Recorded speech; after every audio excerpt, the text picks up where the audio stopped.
भैया हम लड़ रहे हैं, औरों का पता नहीं कि चाची लड़ेगी कि दीदी लड़ेगी। हम जैसे लोग आगे नहीं आ पा रहे, उसके लिए मुख्य रूप से दोषी है रामविलास पासवान एंड परिवार पार्टी, यानी चिराग पासवान, पशुपति कुमार पारस, जीतन राम मांझी जैसे लोग।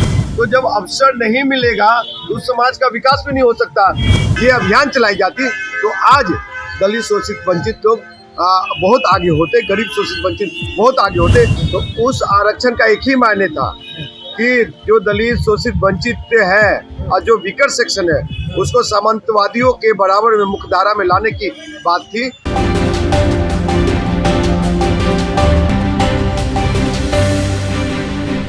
नमस्कार, मेरा नाम अनूप नारायण सिंह है। आप रब्बी लाइव के डिजिटल न्यूज नेटवर्क को देख रहे हैं। हमारे साथ राजकुमार पासवान है जो हाजीपुर सुरक्षित लोकसभा क्षेत्र से रामविलास पासवान और पशुपति पारस के खिलाफ चुनाव लड़ चुके हैं। ऐसे समाज का नेतृत्व करते हैं जो वर्षों से दबा हुआ है, कुचला हुआ है और वंचित है।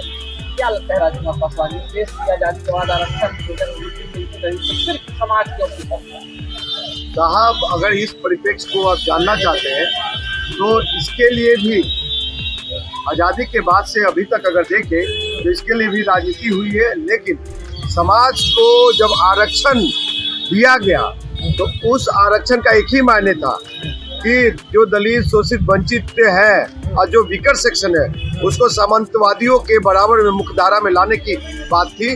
बाबा साहब इसी सोच के साथ और जितने भी गोलमेज सम्मेलन हुए उसके तहत लाया जाना था। लेकिन सामंतवादी लोग जब आरक्षण लागू हुआ, सामंतवादी लोग जो चपरासी से लेकर कलेक्टर तक थे कुर्सी पे, तो वो लोग एक उदारता नहीं दिखाए, सभी चीज में उदारता दिखाए कि आपके लिए 10 साल ही दिया गया है, ये लो 2 आना, ये लो 10 रुपया, ये लो 5 रुपया, अपने बच्चा को ज्यादा से ज्यादा शिक्षित करो। ये अभियान चलाई जाती तो आज दलित शोषित वंचित लोग बहुत आगे होते, गरीब शोषित वंचित बहुत आगे होते, समाज के मुख्य धारा में होते। आज हम लोग बराबरी से हर एक तरह का ये स्टेटस मिला होता, बराबरी। चलिए, स्टेटस मिला होता। आपको क्या लगता है कि जो आरक्षण मिला, तो रामविलास पासवान बने, उनके भाई बने, उनके भतीजा बने, उनके बेटा बने, राजकुमार पासवान बने? हाँ, ये भी एक पहलू है। आपको बता दूं कि रामविलास पासवान, यहाँ पे आप देखते होंगे कि धर्म में एक पत्थर पूजन होता है, तो समाज भी पत्थर पूजन के तरह एक एक अपना नेता मान लिया। लेकिन समाज में काम करने वाला बहुत सारे एक्टिविस्ट होते हैं जो जमीनी होते हैं और उसको समय के अनुसार अवसर नहीं दिया जाता है। तो जब अवसर नहीं मिलेगा तो समाज का विकास भी नहीं हो सकता।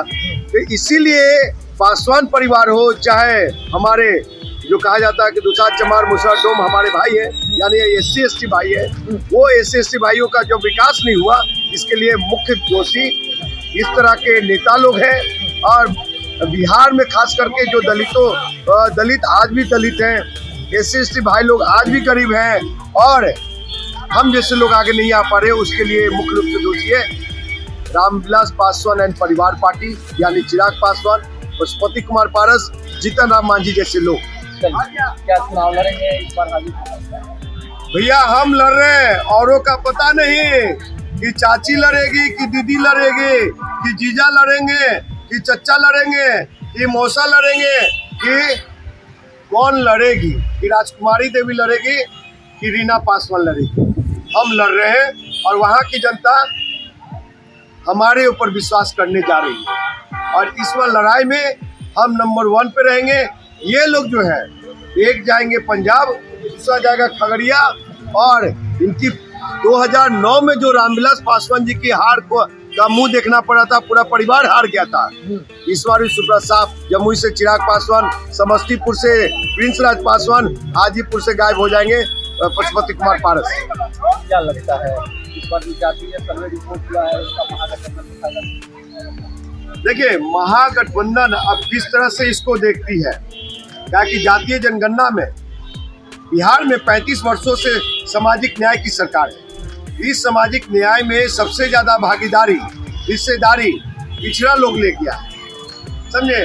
तो अब समय आ गया है कि अति पिछड़ा और दलितों का ज्यादा से ज्यादा भागीदारी सुनिश्चित अगर आप नहीं करेंगे, कर्पूरी मॉडल नहीं लाएंगे और कर्पूरी जी की सोच का बिहार नहीं बनाएंगे, तो ये पिछड़े का नेता का सफाया हो जाएगा। चलिए, ये राजकुमार पासवान है और सीएम मानते हैं कि आजादी के बाद जो आरक्षण की जन्मभूमि मिली उसे कुछ नेताओं ने खुद किया, फिर अपने परिजनों को खिलाया और गरीब गरीब ही रह गया। राजनीति होती रही, वोट बैंक बनता रहा और ऐसे में जो आम आवाम है, खासकर दलित पिछड़ा वर्ग है, उसके लिए किसी ने नहीं सोचा। समाज बदला है, सोच बदली है, तो इस बार बड़ा बदलाव होने की उम्मीद भी जगी।